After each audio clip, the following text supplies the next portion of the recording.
Hey, everybody. Welcome to another Monday Momentum where I'm here to share a good word with you to start your week off right and also get to the bag as a student. Today, we're going to talk about going from CAP, right, to career clarity. Listen, what you need to know is that when you graduate from school, it's the beginning. It's not the end. Actually, it's the beginning of everything that your heart desires. But the problem I see with students is they make a mistake of thinking that it's just about this moment when really this moment is meant to catapult you, right? To bless you, to grow you, to move you forward into the next thing. Graduation is a great celebration to really set in for the moment. But that's all you got is a moment. You need to use that moment to catapult you into the next thing, right? Listen, you don't need to have all the right answers. Actually, a lot of times students feel pressure to have all the right answers. You go to the barbecue, you go into the career fair, and you feel like you gotta know exactly what you need to do. But the reality is, the mistake is, you're not failing if you're moving. Slow progress is better than no progress. And everybody needs to know that when you graduate from college or graduate from high school, it's not about you knowing everything that's going to happen in your future, because there's no such thing as a perfect plan, right? You need to know is that if you don't move forward, you won't get a plan started at all. And that's the reality, right? It's not slow motion. Again, it's better than no motion. It's not about understanding exactly what's going to happen in the future. Nobody's a fortune teller, right? Nobody. It's about making sure that if you are wherever you are right now, and the only thing that you know to do is to go and work, well, start working, right? If the only thing that you know to do is to go to grad school, go to grad school. If the only thing that you know to do is to be of service in your community, go be of service in your community and give everything you got to that. The reality is, some of y'all graduated from high school or for college going 60%, 70%, 80%. On the thing that you were there for, right? So I'm not talking about you being a great community leader. I'm not talking about you being an amazing person, amazing classmate, amazing peer. I'm not talking about you being the person that all your friends to go to about their relationship problems. I'm not talking about that. School is meant for academics. And so that's the number one priority. And so if you're not in school to go hard in your academics, then you're only going 70%. You're only going 60%. You might even only be going 90%. Have you ever really sat down and dedicated all your energy and time to making sure that the number one priority is taken care of before you do anything else? Every single day of every single week, of every single month, of every single semester, of every single year in your academic journey. If you don't have a 4.0, if you are not getting one of those magna cum laude, summa cum laude, right? You're not getting one of those awards where you're really known for your academics, then you are not going all in. And so this graduation transition is just the beginning for you to try to do something and go all in, right? I can remember being that high school student that graduated from high school with a 2.3 GPA, going into college. I only applied to one college. I got in and I went, and I looked at it as a fresh opportunity and a new beginning to give people to give people understanding of my commitment, give people understanding of who I was. Now, what I didn't know how to articulate was that I started high school depressed. I started high school grieving my brother's death. And it wasn't until I got to a place where I was able to really reflect on how that impacted my grades, how that impacted my desire to study, how that impacted my motivation. So when I went to college, I realized that it was something in me that all I needed to do was just try again. If I just get a fresh start, if I can get a new start at learning. So y'all, I ain't gonna lie. It took me 5 years to get a degree. I transferred schools. I was that student that was taking the 100 classes, right? That had no credit, no graduation credit. I did that intentionally because I needed a fresh start. I needed to give myself a fresh chance to believe in myself again. Something that I didn't have in high school. And so listen, I'm going to go over a couple different mistakes that people make when they're making that transition from cap to career clarity, right? A couple mistakes I want to make sure I cover. And so the first mistake is thinking that you need to have a perfect plan. So the reality is there's no such thing as a perfect plan. If you ever took one of my classes, or if you ever led a project, have you ever led a project where 100% of everything went great and everything went as planned? There was no things that you had to adjust to. You really just executed, your team executed. You never had no obstacles. You never had no challenges. Tell me a time, right? It never happens. And the reality is that's true for all of us. There's no such thing as a perfect plan. The only thing that is really going to not move you forward is not moving forward. The only thing that's going to stop your progress is by believing that you need to be perfect. And what perfection can do is paralyze you because you believe that it's not ever ready. Something's not ever ready to go, or you're never ready to go. And so you never even put your name in the hat. You never even apply for that job. You never really apply for that school. You never really put yourself out there. You never really move out of your city. You never really move out of your state. You never really experience things that could literally open up your mindset to see that the world is really and truly a big place that's full of opportunity, but you'll never know that if you think that you got to be perfect to move forward. Right? And so here's something I need you to know, right? You don't need to compare your timeline to nobody else's. The reality of where we are in our world is that you are uniquely gifted and talented at something. And even if somebody is even gifted at that thing that you are gifted at, the reality is they don't necessarily know how to execute it like you. And so you are uniquely gifted. So you don't need to compare your life. And so there's no need to compare your timeline to somebody else, right? Like I wanted to get my PhD. I thought it was going to take 4 years. It took 7. But in the midst of doing that, I was able to really see myself as a person who had a family, who had children, who had a house, who had businesses that I needed to take care of, right? Like I had a multifaceted life along with being a PhD. But oftentimes we compare ourselves to people who don't have those things. And so we're expecting ourselves to have the same timeline as the people that don't have the same priority and expectation that we have. And I need you to release that. I need you to let that go, right? Because when you do that, you open up the world to what is supposed to be your pace. And your pace is your pace. And once you learn how to go at a way that really helps you be successful and execute all the things that you've committed to, you learn how to make that thing go faster. You learn how to make that thing go slower. But first, you got to be in it. And when you're a student, when you're new at transitioning to anything, you are new. And so you don't know the landscape. Like, I didn't know how to be a parent until I became a parent. I didn't know how to be a homeowner until I became a homeowner. I didn't know how to be a husband until I became a husband. Do you see what I'm saying? Like, you don't know what it means to be a professional until you get into a professional job where you have to take care of yourself, where you have your own insurance, where you have to, you get on a salary, or you're having a set schedule every week that's over 40 plus hours, right? You don't know yet.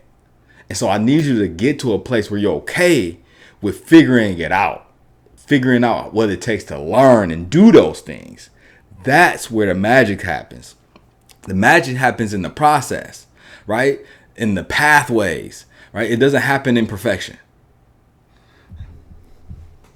And so what I need you to do, here's 3 solutions, right, that I want you to think about.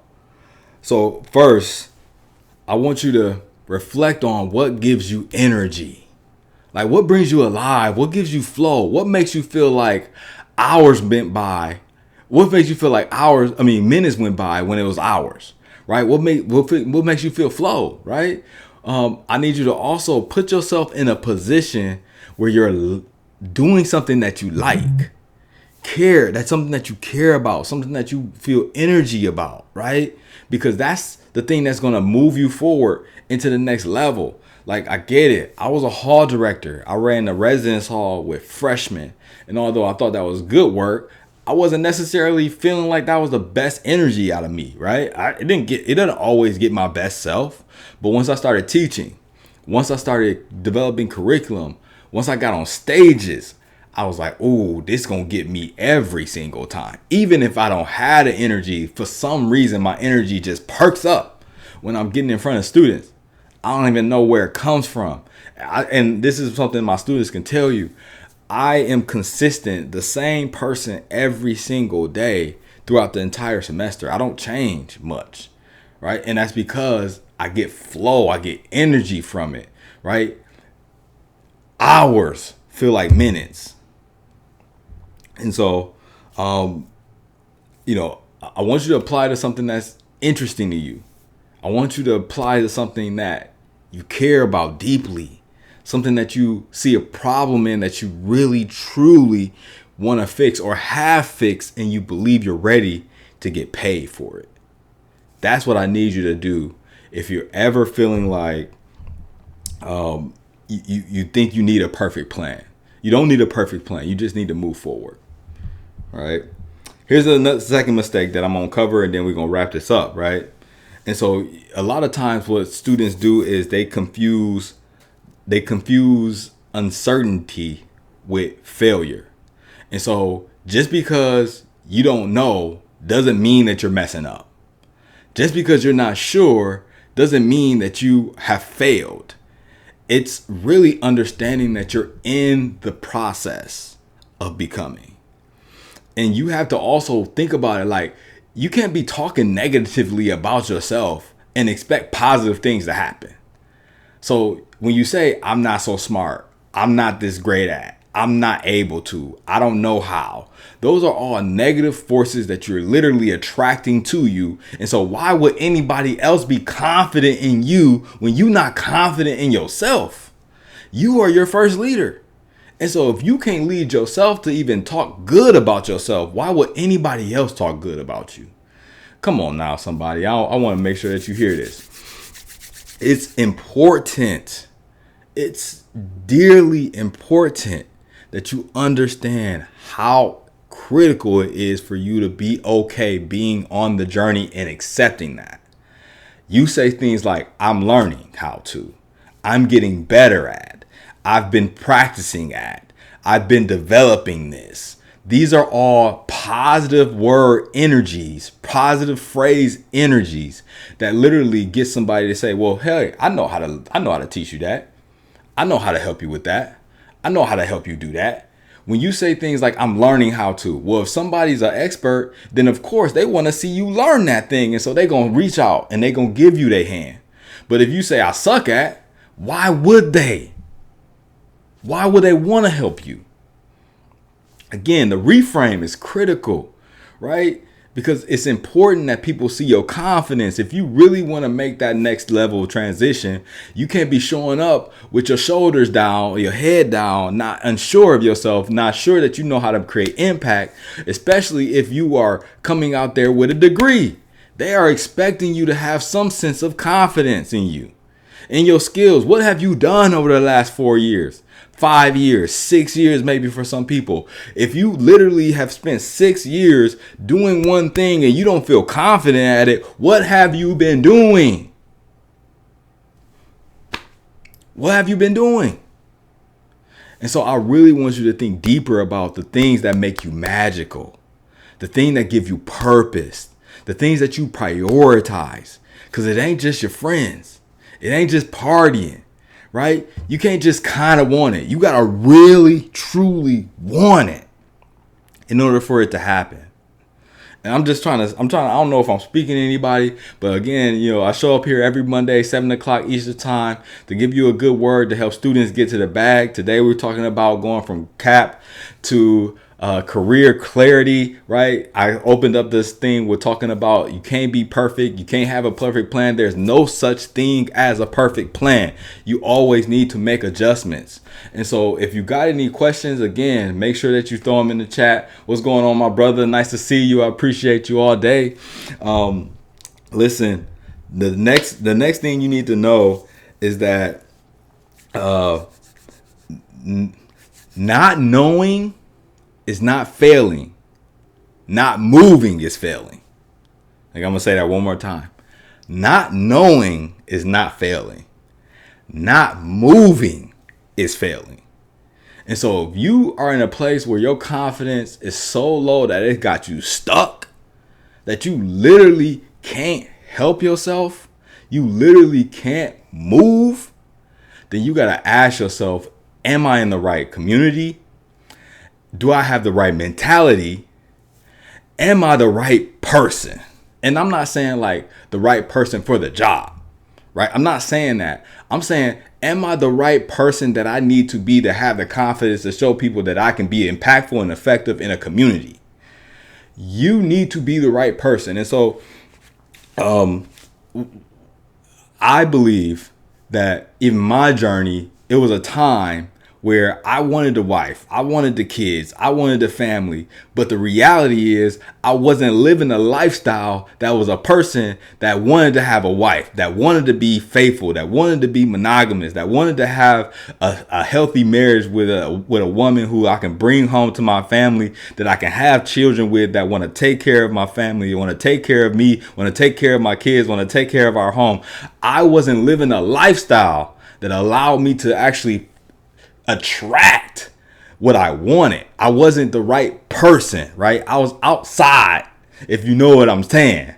You know what I'm saying? And so I had to switch it up.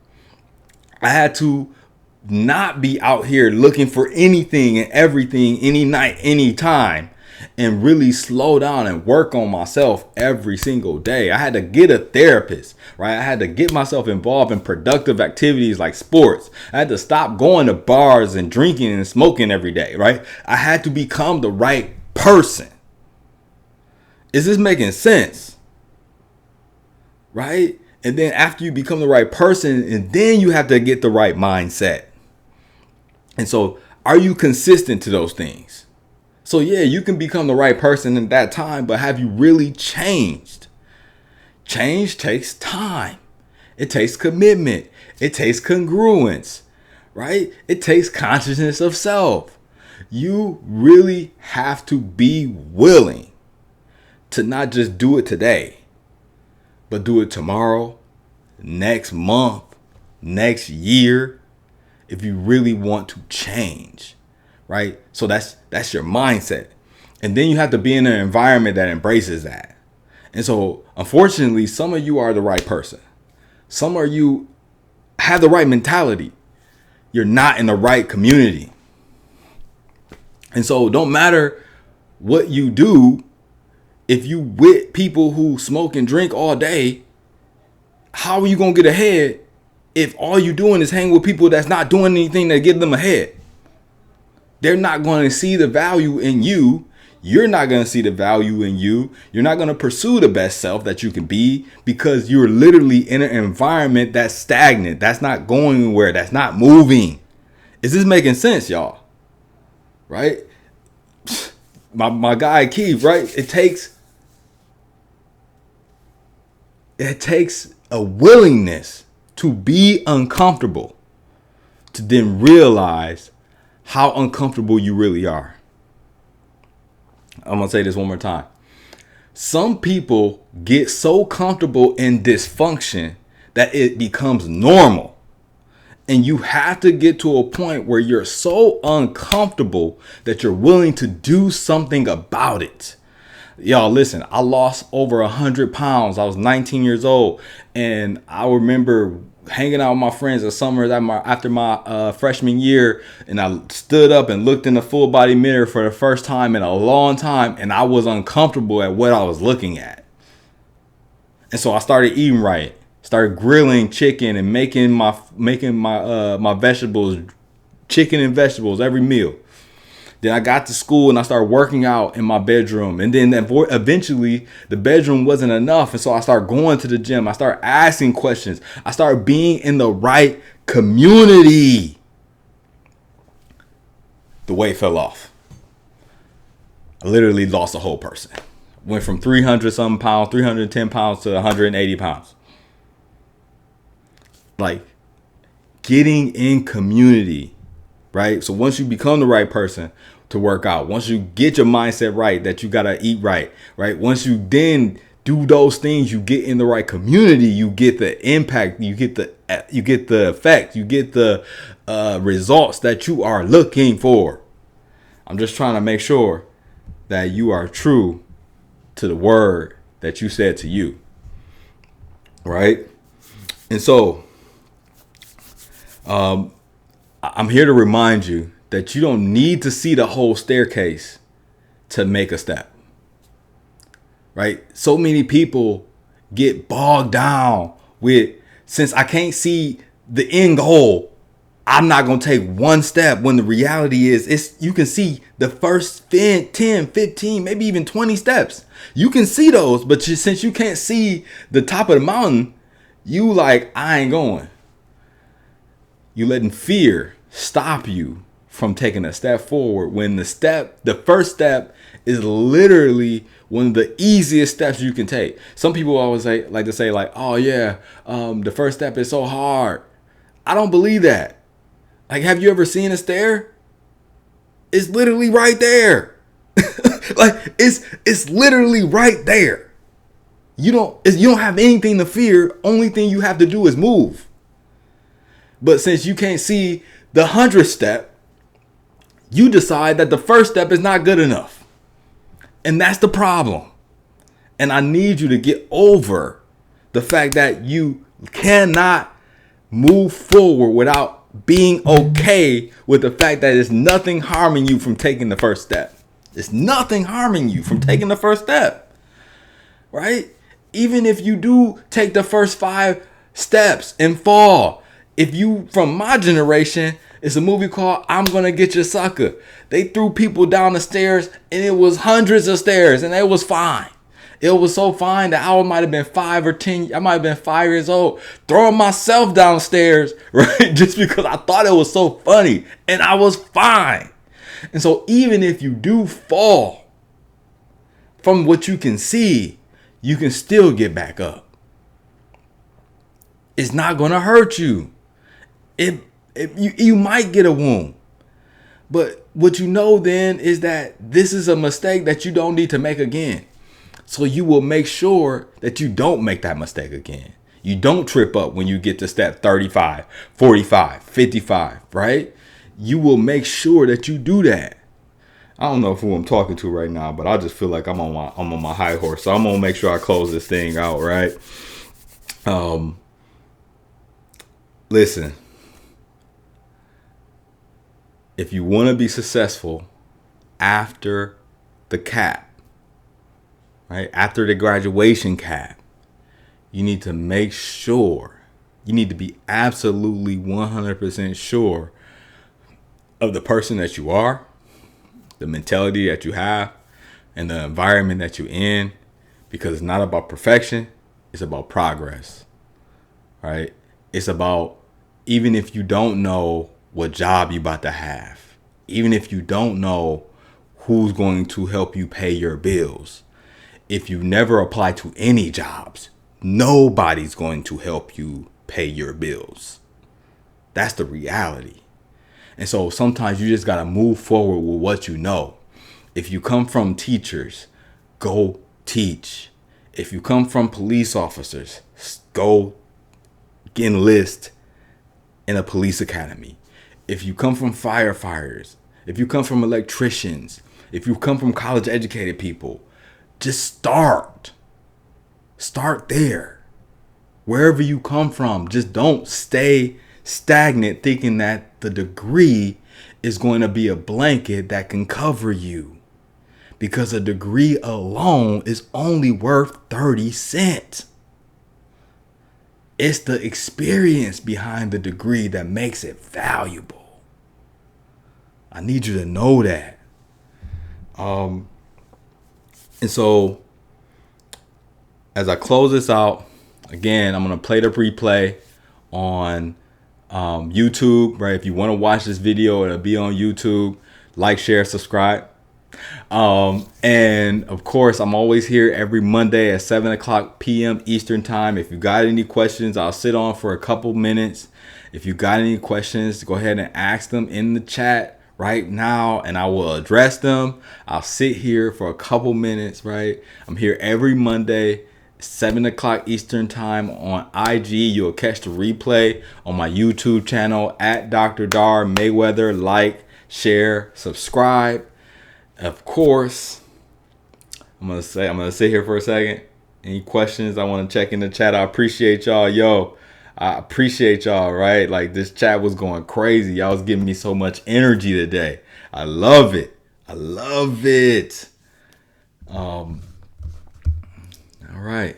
Hey, well, that was another Monday Momentum. I'll be back next week with a good word to share with you to help you start your week off right and help students get to the bag. Doesn't matter if they're high school or college. Today, we talked about going from CAP to career clarity, realizing what's next is just the beginning.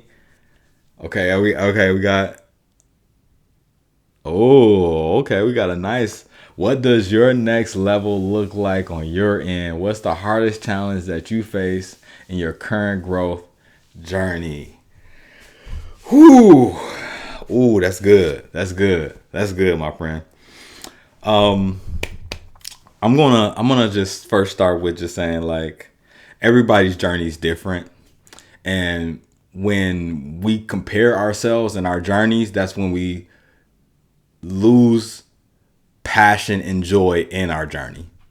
And so I'm saying that to say, like, my uniqueness, my experience was my experience, right? But here's what I can definitely say, universal truths that I've learned from. The first thing, I was afraid to really be who I was in my spirituality. So I grew up in a non-denominational Bible school that preached Yahweh, Elohim, Yahshua. Now I go to a non-denominational church, and in a lot of ways, I felt like I was fighting two people two faith journeys in my body, in my mind. And when the reality is, it's like I'm really still praising the same being. It just took on different manifestations of communities. Right. So whereas one community where I grew up in, I learned a lot about knowledge. Right. I learned how to understand and speak knowledge. Whereas now this community that I'm in, I'm more focused on faith. I more have belief. Right. It's about things being okay, being mysterious. And believing that there's a divine plan for me, right? So that's one. The second thing is I wasn't a good husband. And so when I first started this husband family journey, and I think this is where we all need to realize again, I was a husband, I was a father, I was a PhD student, I started a business, I bought a house, got married, all in this, like, pretty much within a span of 18 months. And so I wasn't a good husband. And I thought that just because I was in the home, since my father wasn't in the home, my father lost his family at the same age that I kind of started my family. And I thought that just because I'm there was enough. And the reality is, like, just because you're present doesn't mean that you have presence. Right? Just because you're there doesn't mean that nobody's impacted by you just being there. sometimes we can see ourselves as men, and so we see ourselves as this disciplinarian. And so that's what I became, not only to my children, but also in my wife's life. So I was only there to correct her, not mold her, not build into her, not breathe the life into her, not make her believe in herself, not grow her faith, not grow her spirituality, not grow her intimately with our relationship, not grow her romantically. These are all things that I had to learn how to do. And I had to realize that I wasn't doing it. I would go out and I would say on social media, my family's my most important priority. But then if somebody wanted a meeting with me during family time, they can have that meeting. And my family gets pushed to the side because I'm trying to build something, quote unquote, for them. And I had to kind of take a step back and say, wait, like, no, if they are the priority and I only get this time, then this time has to be sacred. I made a covenant with this woman. And even if I'm just watching her scroll on her phone, I am willing to just sit there and watch her scroll on her phone because it is her time. And so I had to learn how to accept that, just because I'm an executor as well. And so just because things that I want are not moving forward doesn't mean that I'm not progressing. Right. And so that was a whole nother process that I had to learn. You don't understand the relationships that's growing and developing because we always look at things from a physical manifestation point. And so if it's not something that you create, then it's not valuable. And so, or if you can't see the measurement, then it's not of worth. And time is not something that you can fully measure with people. You don't know how it's impacting them. And so I learned that time is actually super, super valuable. And I had to really make that transition. I'll say the last thing that I learned. So just because I became a doctor, I didn't become, right? I still had to figure out my identity. And so this is for students, especially anybody who just graduated. I still had to figure out, who now am I as a doctor of philosophy and education? Like, now that I've spent 7 years learning how to learn in one very specific area, who am I now? And so it took me a year or so, maybe even 18 months to figure out who I am again. Who do I see I'm supposed to be? Who am I here to serve? What communities are really embracing me now that I am? And so it doesn't have to necessarily be graduation. It can be any achievement, any breakthrough that a person has. You become somebody new. And when you become a new person, you get to decide who that person is. But you have to really take the time to reflect on, who is this person? And so I had to reflect, like, yes, I'm a teacher. Yes, I'm a professor. Yes, I'm a speaker. But like, who really am I? Who am I meant to serve? What communities am I on a mission to be a part of? Because the reality is, like, if you become a doctor in medicine, but you don't have any patients, you don't have a practice, it doesn't matter that you're a medical doctor. If you're not practicing, it doesn't matter. And so I had to take that same mindset as, if I'm a doctor in education and I only see my educational journey as something that I must get paid for, then am I really practicing? Right? Am I really a doctor? I always want to have that moment where, is there a doctor in the room, right? And so they save somebody's life. Well, that could be the case for education, just like it can be for medicine. And so if there's a doctor in the room, then I can save somebody, right? Using my educational journey, using my words, using my wisdom. And so that is the last challenge I would say I definitely overcame, or figured out how to overcome. So I appreciate that question. That was good. Well, hey, y'all. This has been Mind blowing. Again, if you want to catch the replay, at Dr. Dar Mayweather on YouTube, like, share, and subscribe. Of course, as always, keep doing the good work. I'll see y'all next week, 7 p.m. Eastern time, Monday. Another Monday Momentum. Be blessed.